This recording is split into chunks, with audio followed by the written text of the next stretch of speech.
Hi guys! Today we're going to be doing a big ol' unhaul.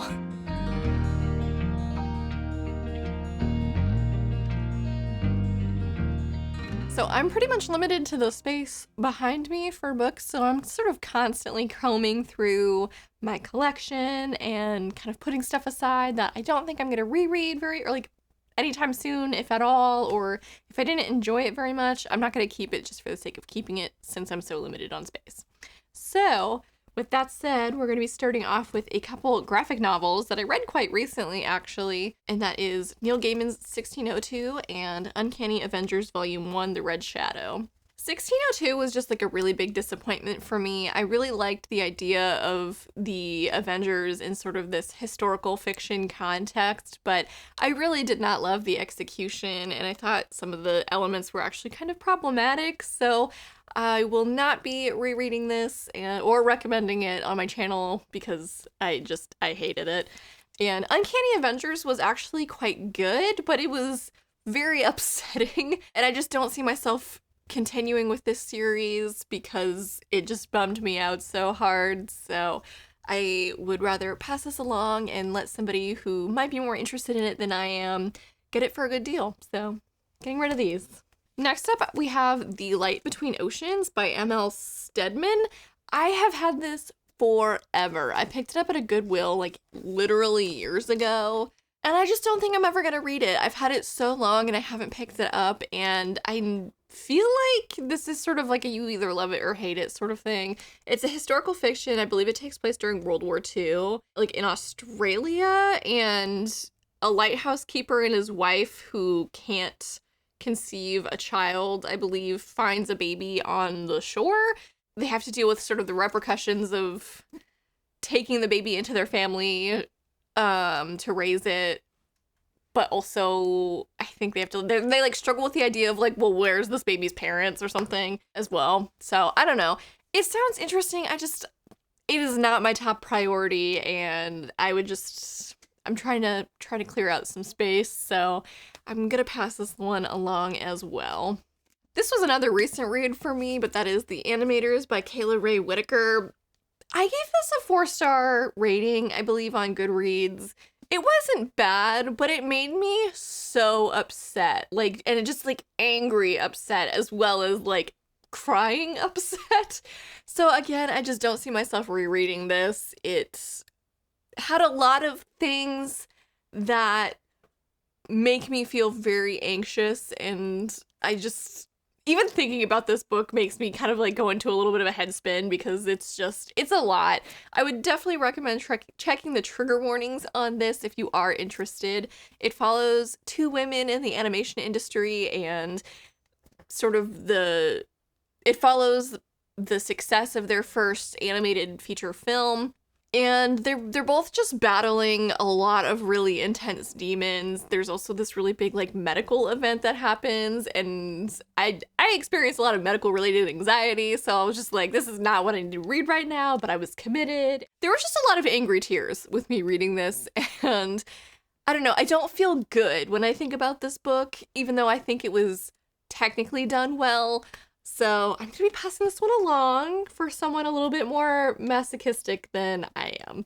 Next up, we have another book that I've had in my collection for a really long time, and this has literally moved across the country with me, but I haven't really been interested in picking it back up. I do remember liking it. I couldn't tell you what I rated it because I don't think I used the 5-star Goodreads rating system at the time, but it's not a bad book. It's just not one that is really super for me, and that is Joe Hill's Horns. Joe Hill is actually the son of Stephen King.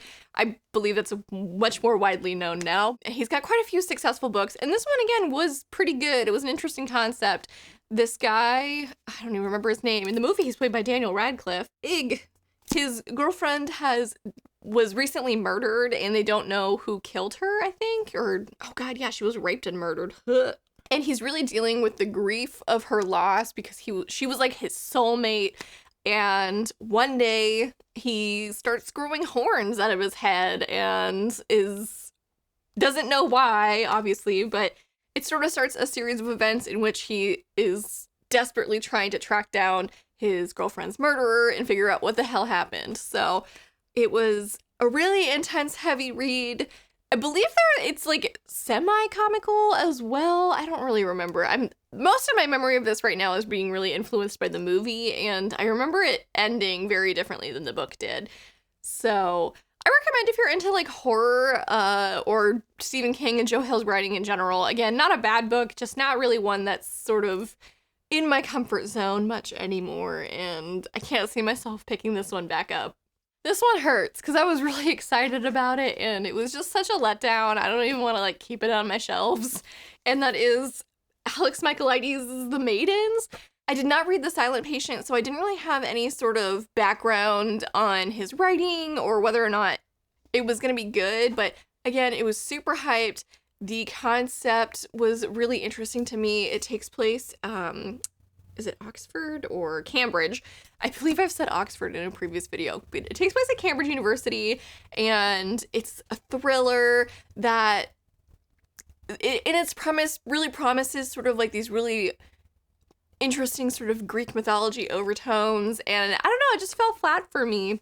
The main character, Mariana, is trying to figure out who is murdering these university students, and they're all part of this group called the Maidens, and they're basically like this Greek mythology professor's posse, I don't know, or like fan club. It's a really super weird dynamic, and I really wish that had actually been explored a lot more than it was. The ending of this book just really annoyed me. I didn't feel like the twist was earned. It was out of nowhere for the sake of being out of nowhere, in my opinion, and I don't know, it was such a bummer. I have seen generally good-ish ratings for this, so I don't think my opinion is the popular one, so hopefully someone else enjoys this more than I did, but I just see this and think, wow, that was disappointing, so I don't want to keep it anymore.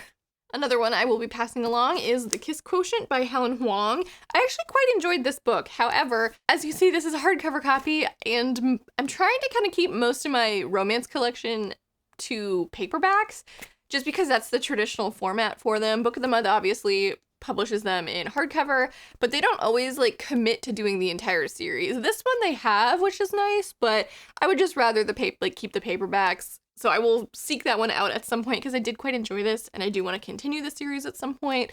I myself picked this up pre-owned for like $3, so I don't feel too bad about passing it along for someone else to grab for a good deal.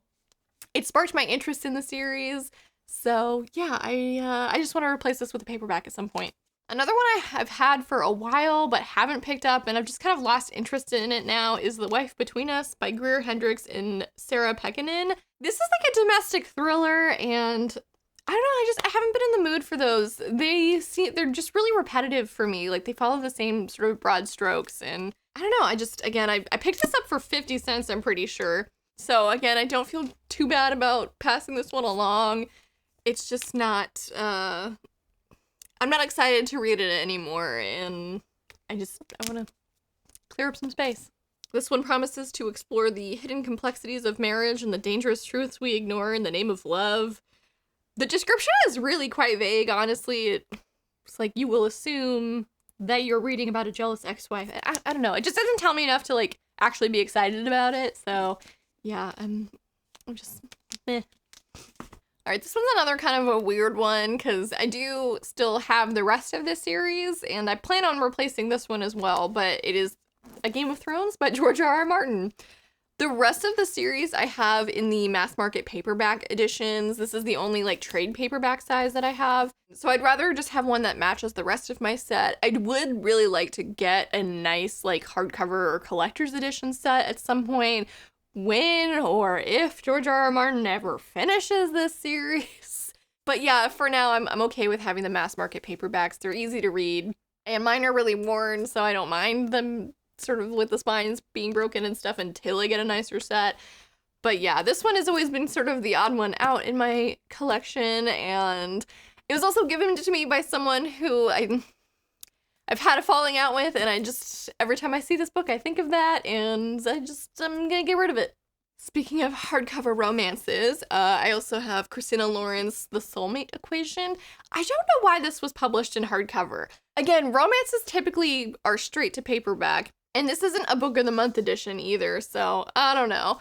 This book, I don't think I will be replacing when it comes out on paperback, just because I really, really disliked the third act conflict, and it kind of ruined the whole book for me.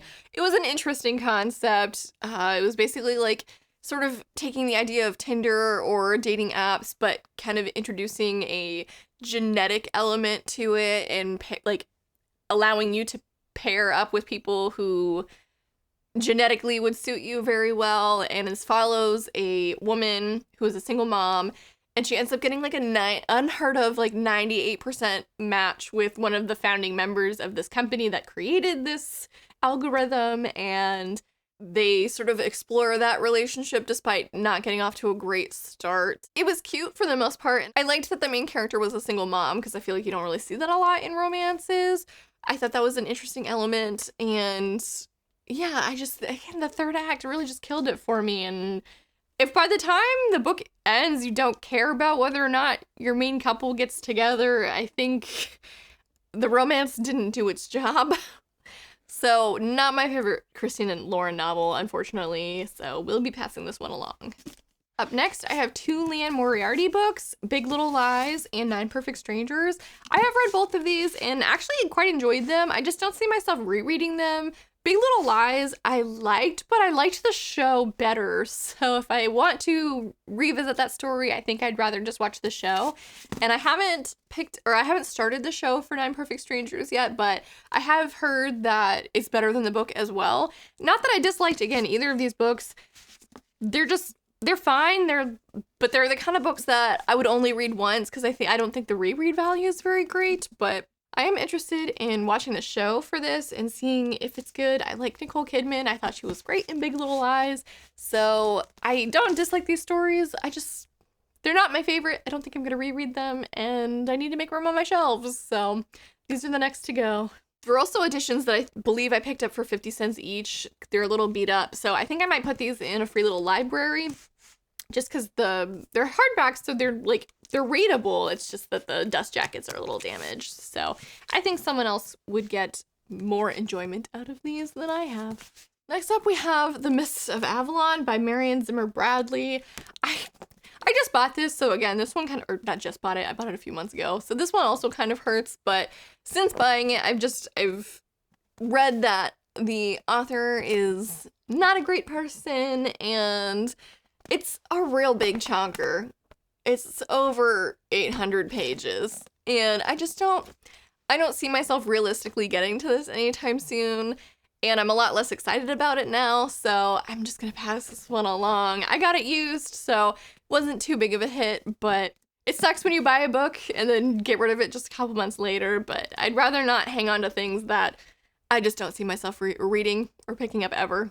Next up, we have The Book Thief, and I love this story. I just don't care for books that have the movie covers on them, and I have had this particular copy for a really long time, but I recently found a hardcover copy that I like a lot better. It's the original sort of edition, so I will be passing this one along, not because I dislike it, just I've replaced this particular copy. And if you don't know, which this book is wildly popular, so you probably do, but this is a World War II story. It follows a young woman named Liesel, and it is narrated by Death, and it is so heartbreaking. It's really good, and I want to reread this one again soon because it's been a couple years, but yeah, so I'm hoping someone picks this up and maybe gets to enjoy it for the first time and cry as hard as I did, because it's really good. Another book I've had for a while, is Jonathan Tropper's This Is Where I Leave You. I remember very little about this book, and I've had it for a really long time, and I'm just not interested in rereading it. I know it involves siblings all kind of coming together after their father has died, and they're sitting Shiva, which is like a Jewish tradition, I believe. And they spend 7 days and 7 nights under the same roof together for the first time since they were like children, and they just like hash out problems between them. I didn't dislike it. Again, just no interest in rereading it. I believe this was a movie. And the only thing I remember is that Jason Sudeikis and Adam Driver play siblings, and I was like, who thought that was believable? Because they don't look anything alike. Oh, and Corey Stoll, too. Yeah, 3 people who look not anything alike playing siblings. I don't know, this was fine, but just no interest in rereading it. Next up, I have Gillian Flynn's Gone Girl. I love this book. It's really good. It's sort of the pinnacle of domestic thrillers. It is sort of what I think every new domestic thriller is trying to achieve. I do really enjoy this book, but I would like to get this in hardcover at some point, so I'm just going to pass the paperback along. Also, the movie adaptation is really good, so it is sort of a similar instance that I mentioned earlier that if I want to revisit the story, I think I might just watch the movie because it was just a perfect adaptation. But I did really enjoy this, so hopefully someone else does too. Next, I have this paperback copy of The Starless Sea by Erin Morgenstern. I found and replaced it with a hardcover copy. I don't know why publishers do this, but the paperback and the hardcover look totally different, and I just like the hardcover, like the way it looks so much better. I initially picked up the paperback because I have The Night Circus also in paperback, and I like to match the style of books by the same author when I can. I just really don't like this cover, especially compared to the hardcover edition. So when I found that one used, I was like, okay. This one, I feel bad. I might pass it on to a friend just because it's literally never been read. I'm just picky when it comes to my editions of books, and it's really silly, but yeah. So I've replaced this one, so I will be passing this along. This book I've had since middle school, I think. This one might be one of the older ones in my collection. But that is Cindy Williams Chima's The Warrior Heir. And I read this in like 8th grade. And I really liked this first one. But I remember not liking the sequel, The Wizard Heir. And I have no interest in rereading it. It's one of those ones I just don't think it will have aged as well as other books from that time in my life have, like Percy Jackson. And especially where I very distinctly remember not enjoying the sequel, I'm not interested in rereading it sort of at any point. Yeah, I don't know. This one, it feels a little weird because it's been in my collection for a really long time. But I think it's just time to set it aside and move on. This was another Goodwill find that I actually quite liked, but as I've mentioned about a couple other books, I think if I want to pick this up or revisit the story, I'd rather just watch the movie, and that is Where the Heart Is by Billy Letts. This follows the story of 17-year-old Nova Lee, and her boyfriend are moving west, and they get in this fight, and he ends up abandoning her at a wall, like in a Walmart. She is pregnant and has nowhere to go, and ends up delivering her baby in that Walmart and sort of becoming a part of the community that Walmart is a part of. And it's a really cute story. It's very like chick litty, but I love it, and I've loved the movie for a huge chunk of my life. So that to me is just the superior version because I think I've just watched it and grown up with it. So it was fun to read the book version and see sort of like what they simplified for the movie or condensed and stuff. But there are just elements about the movie that I liked that they adapted it that way. But yeah, this was fun to pick up, but I don't see myself rereading it because I'm just going to watch the movie if I ever want to revisit the story. And I've said that like a bajillion times now, but sometimes the movie's better, guys. I know that's sort of sacrilegious, but... So next up we have some classics, and I've had some of these since high school, and I just don't think I haven't reread them, and I'm not going to, so I'm gonna pass them along, possibly for other high school students to get for a good deal. First up is The Great Gatsby by F. Scott Fitzgerald. I don't think I need to summarize this. It's the Roaring '20s, sort of the novel that encapsulates all that. It's fine. It's a super fast read. This is less than 200 pages, so not my favorite story. Not gonna return to it. Next up, we have a couple John Steinbecks, first of which is The Grapes of Wrath, which is super depressing, and Cannery Row, which I've never actually read. I just don't particularly enjoy reading about this era of American history. It's just not my favorite. This one discusses like the Dust Bowl and moving to California and sort of the struggle that was for poor farmers and stuff who were displaced by this horrible climate disaster. And again, this is just sort of a bummer from beginning to end. Not to say that it makes it a bad book, it's just not one that I want to revisit. And Cannery Row, I actually picked up on the recommendation of a former coworker. He loved this book, and I was like, oh, I should check that out sometime. I'm not going to. Sorry, Aaron, that you're not watching this probably, but just not gonna do it. So, passing these both along. And then finally, this is the last book in this unhaul, is Mary Shelley's Frankenstein. I haven't read this yet, but I want a nicer edition of it. I know that's kind of silly, but I don't know. This cover just freaks me out. I don't like that guy's face. And that's why I'm getting rid of this. I picked it up for super cheap. I think I got it on Thrift Books. But yeah, I just want a different edition of this, so passing this one along. Okay, I'm like out of breath now and sweaty. That concludes this unhaul. Thank you guys for watching. Sorry if you enjoy any of these books and I got rid of them because I didn't like it. Not every book is for everybody, so it is what it is. I'm hoping someone else down the road finds these books for a good price, either at my bookstore or in a little library, and enjoys them more than I did. But yeah, thank you guys so much for watching. Feel free to comment down below, like this video, subscribe to my channel if you haven't already, and have a wonderful day. Bye.